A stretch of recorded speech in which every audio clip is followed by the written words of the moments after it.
भागवत गीताको पहिलो अध्याय कृष्ण अर्जुन संवाद। दृश्य अदृश्य जत्यो सब जान्नलाई, श्री वेद व्यास ऋषिको वरदान पाई। जस्तो छ लोक जब सञ्जयले सुनाया, यो बात फेरि धृतराष्ट्रले सुध्याए। त्यो पुण्य भूमि कुरुक्षेत्रमा जुट्याका, सङ्ग्रामको मनसुबा मनमा उठ्याका। मेरा कुमारहरूले ती पाण्डवैले कुन काम गरे भन न सञ्जय अहिले। सञ्जय उवाच सोधिलिया धृतराष्ट्रजीले सोरी, फेरि ती सञ्जयजीले दुई हात जोरी। हेरी लिएर धृतराष्ट्रजीलाई तहाँ, लाग्या सुनाउन यी बात उही बिचमा। पाण्डवहरू सकलले सब फौज आफ्नो, बिहोइ रचित गरी लिएर तयार राख्नु। राजा सुयोधनजीले जब देखिलिया, बोल्या यी बात गई जहाँ गुरु द्रोण थिया। हेरिनुहोस् गुरु बुद्धिमान हजुरका शिष्य द्रुपद पुत्रले, बिहोइ पाण्डवका ठुला फौजको बाँधाए थरी तले। भीमसेन अर्जुनका समान रणमा ठुला धनुर्धरहरू, पाण्डवकै सैन्यका बिचमा सुरा बहु छन्नहरू। चेकी तान विराट सात्विक द्रुपद, सभ्य विजा भन्युजी, रानी द्रौपदीका कुमारहरू सब पाँचजना वीर। कुन्ती भोज र दृष्ट केतु पुरजित वीर उत्तम औजाहरू, काशी राजा अभिमन्यु आदि सब हुन् सुरवीर महारथहरू। मुख्य नायक हामी तर्फ जति छन् मेरा यी सैन्यमा, बिन्ती गर्दछु हे दिग्जोतम गुरु बुझ्नु हवस् त्यो यहाँ।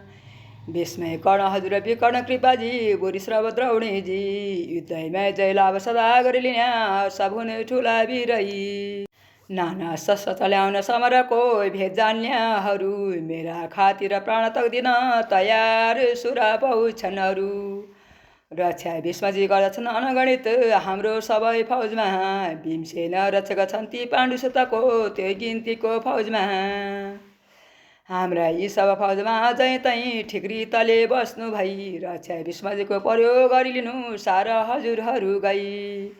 खुस गर्ने कुरो राजालाई बलवान श्री भीष्मजी त्यही घरी, लाग्या शङ्ख बजाउनै पनि तहाँ गर्देर सिंहै सरी। त्यसका साथै साथमा समरका बाजाहरू छन् जति, भेरी आनक शङ्ख गोमुख प्रणव सब बज्न लाग्या ती।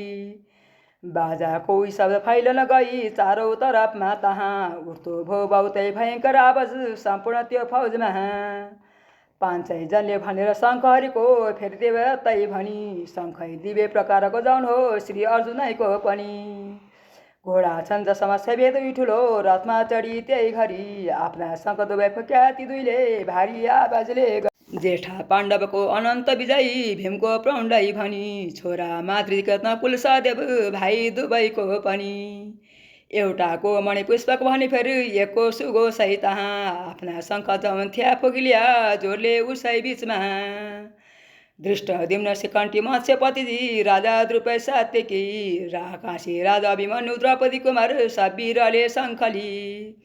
फुक्ता सबतिरबाट शब्द उठी खुब आकाश पृथ्वी भर्यो, कौरवको हृदय विदारण बहुत सोही आवाजले। देख्या अर्जुनले जसै कुरोहरू ठिक भई बस्याका तहाँ, शस्त्रहरू समेत छुट्न जब फेरि आँट्यो उसै बिचमा। गाण्डीव उठाई अर्जुनले हरिका सङ्गमा भन्या त्यही घरी, राख्नुहोस् रथ यो दुवै फौजका बिचमा हजुरले गरी।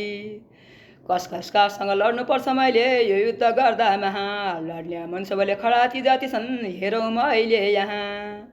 दुर्बुद्धि कुरो राजाको समरमा अहिले हितैसी भई, जम्बा जति छन् लड्न आइती यहाँ हेर्दा छु मैले गई। अर्जुन कैको राजा जसै प्रभुजीले सुन्नु भए त्यो तहाँ, हाकी उत्तम रथ दुवै फौजका राख्नु भयो बिचमा। भीष्मै द्रोण र भूपति सकलका सामले महा त्यही घरी, आज्ञा अर्जुनलाई भो प्रभुजीले गम्भीर स्वरैले गरी। हे अर्जुन तिमी हेर लौ अब यहाँ चौतर्फ दृष्टि दी, आएका जति छन् यी कौरवहरू लड्ने इरादा। आज्ञा कृष्णजीको जसै सुनिलिया यस्ता प्रकारको तहाँ, लाग्या अर्जुन हेर्दै कुरु फौज त्यो सबको उसै बिचमा। पुत्रै पत्र पितामह गुरु सब दाजु भाइहरू, मामा मित्र ससुरादी जो जाति थिया सम्बन्धी साराहरू। देख्दा बन्धुदी सबै दुवै तरफमा आएर ठुलो दया, हेरी कृष्णजीले खेद गर्दै अर्जुनजी भन्दा भया।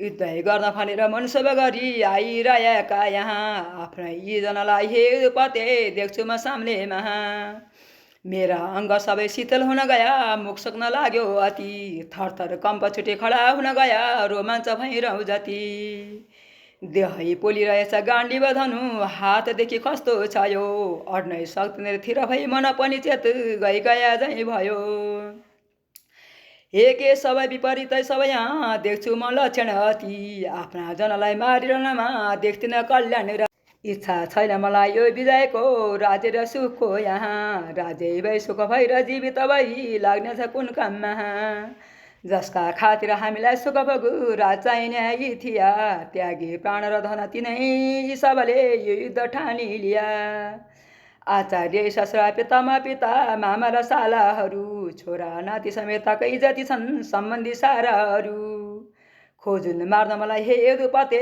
जम्बा सबै भई मैले तैपिन मान खोजिन यहाँ यिनलाई अहिले गई इच्छै गर्दिन मारी जस्कन मलौ त्रैलेकेको राज पनि जान्नुहोस् पृथ्वीपति हुनु यहाँ बातै छ कुन हो भनी मारी कौरवलाई हामी कननाथ के बात छ खुसी हुनु मारै आतलाई कनता हो हामीले पाप लिनु आफ्ना बान्धव कौरवैकन यहाँ त्यही कारणैले गरी मार्नु योग्य कदापि छैन भगवान् सब हामीले यो घरी आफ्ना जनहरूलाई मारिकन लौ हामीहरूले यहाँ हुन्छौँ हामी सुखी भनेर कसरी मानिलिउ मनमा कुलको घात हुनु दोषले गरिछ पाप यो मित्र दोषमा अति देख्दैनन् यी त लोभले गरी यहाँ नष्ट भई सबमति देखि दोषको घात गर्नु सबै हो पापको कुरा हो भनी हट्ने मन नगरौँ यी हामी कसरी सब जानी जानी पनि नाश होला कुल धर्म जो छैको कुलका विनाशले गरी धर्मै न सबै अधर्म बहुतै